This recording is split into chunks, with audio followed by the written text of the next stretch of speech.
മുണ്ടക്കൈ ചൂരൽമല ദുരന്തത്തിന്റെ ദുരിതാശ്വാസ ചെലവ് പുറത്തുവിട്ട് സർക്കാർ. ഒരു മൃതദേഹം സംസ്കരിക്കാൻ 75,000 രൂപ ചെലവായെന്നാണ് വിചിത്ര കണക്ക്. 359 മൃതദേഹങ്ങൾ സംസ്കരിക്കാൻ ചെലവായത് 2,76,00,000 രൂപ. വോളണ്ടിയർമാർക്കുള്ള ഭക്ഷണത്തിനായി ചെലവിട്ടത് 10 കോടി രൂപ. 11 കോടി രൂപ വസ്ത്രത്തിനായി ചെലവാക്കിയെന്ന് പറയുമ്പോൾ ക്യാമ്പുകളിലുള്ളത് 4,000-ഓളം പേരാണ്. അതായത് ഒരാൾക്ക് 30,000 രൂപ വസ്ത്രത്തിന് വേണ്ടി ചെലവായി എന്ന് പറയുന്നു. ഒരാൾക്ക് 30,000 രൂപയുടെ വേഷം കൊടുത്തു, വസ്ത്രം കൊടുത്തു എന്നാണ് പറയുന്നത്.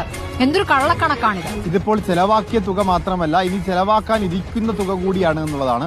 പക്ഷെ ഇതിൽ ചെലവാക്കിയ തുകയുടെ കണക്ക് തന്നെ വളരെ വിചിത്രമായി തോന്നുന്നതാണ്. വോളണ്ടിയേഴ്സിന് യൂസർ കിറ്റ് നൽകിയത് 2,98,00,000 രൂപയാണ്. വോളണ്ടിയർമാരുടെ ഗതാഗതത്തിന് 4 കോടി രൂപ, വോളണ്ടിയർമാർക്ക് ഭക്ഷണത്തിന് വേണ്ടി 10 കോടി രൂപ, ദുരിതാശ്വാസ ക്യാമ്പിൽ 30 ദിവസം ജനറേറ്റർ പ്രവർത്തിപ്പിച്ചതിന് 7 കോടി രൂപ. ഏറ്റവും അത്യാവശ്യമായി വീടുകൾ റിപ്പയർ ചെയ്യുക എന്ന് പറയുന്നത് അവിടെ